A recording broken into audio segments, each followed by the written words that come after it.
अनुस्वार। आज हम पढ़ेंगे अनुस्वार। इसका प्रयोग स्वरों और व्यंजनों के ऊपर बिंदु के रूप में किया जाता है। अनुस्वार के उच्चारण में अंग की ध्वनि मुख से निकलती है। यहाँ ध्यान रखना है, किसकी ध्वनि? अंग की ध्वनि। हिंदी में लिखते समय इसका प्रयोग शिरोरेखा के ऊपर बिंदु लगाकर किया जाता है। इसका प्रयोग अ जैसे किसी स्वर की सहायता से ही संभव हो सकता है, जैसे संभव। यहाँ आप देख सकते हैं इसके साथ सम यानी कि अ। इसका वर्ण विच्छेद करने पर स अम। आप देख सकते हैं यहाँ अम। यहाँ क्या बताया गया है? अ जैसे किसी स्वर की सहायता से।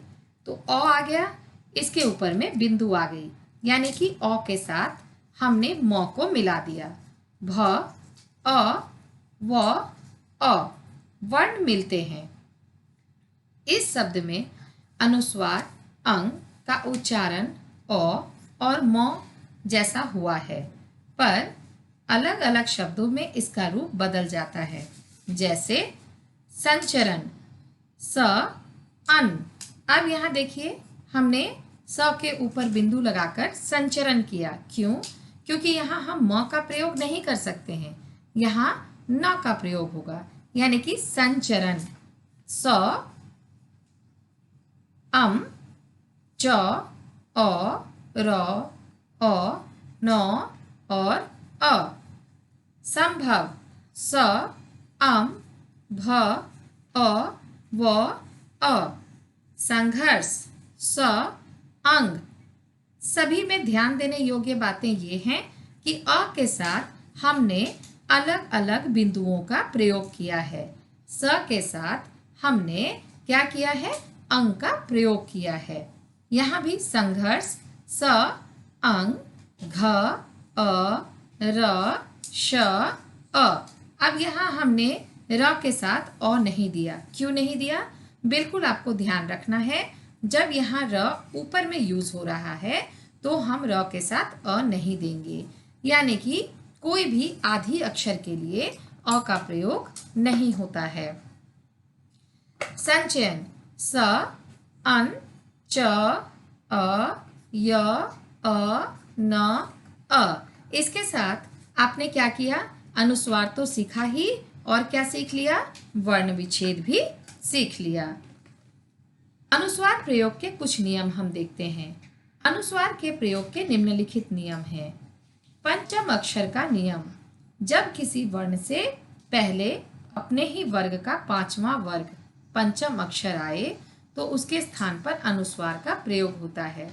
जैसे यहाँ ध्यान देना, यहाँ पर ये क्या है? क ख ग घ अंग, यानी कि पंचम अक्षर है। तो गंगा, यहाँ हमने उस पंचम अक्षर की जगह पर क्या यूज किया? अनुस्वार। बिल्कुल आप ध्यान देना, क ख ग घ अंग, यहाँ पर गंगा। ट ठ ड ढ ण, यहाँ पर ठंडा। ठीक है, उसी तरह हमने यहाँ पर लिया संबंध, यहाँ पर लिया अंत। यहाँ पर य र ल व अंतस्थ व्यंजन है, और श श स ह ऊष्म व्यंजन है। से पूर्व यदि पंचम अक्षर आए तो अनुस्वार का ही प्रयोग किया जाता है। जैसे ये देखिए, ये गलत है। स यहाँ पर क्या है? ऊष्म व्यंजन है। ऊष्म व्यंजन से पूर्व यदि पंचम अक्षर आए तो क्या हो जाएगा?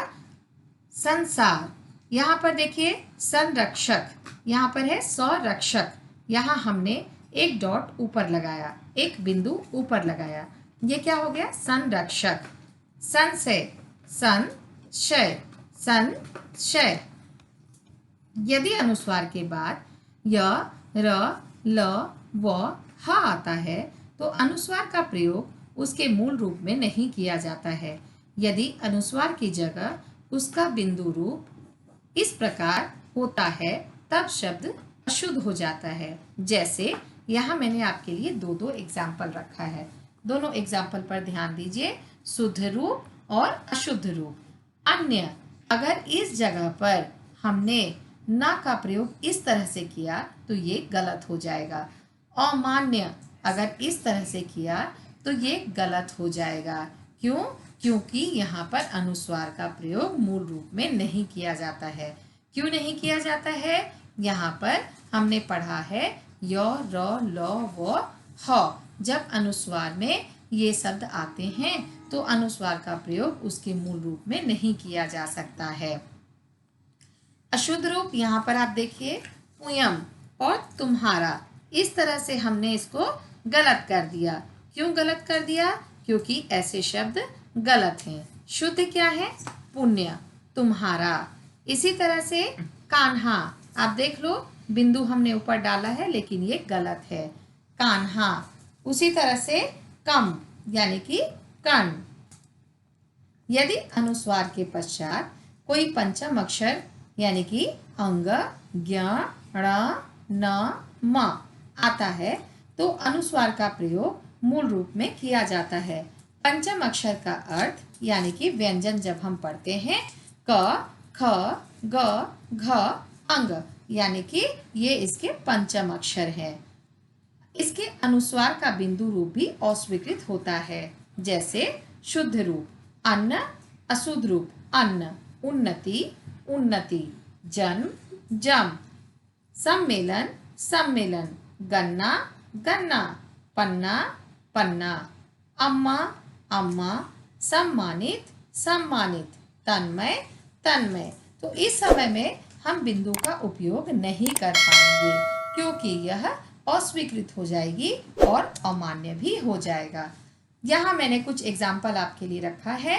यहाँ देखिए सम प्लस हार, समहार, सम प्लस सार, संसार, सम प्लस चय, संचय, सम प्लस देह, संदेह, सम प्लस चार, संचार, सम प्लस भावना, संभावना, सम प्लस कल्प, संकल्प, सम प्लस जीवनी, संजीवनी।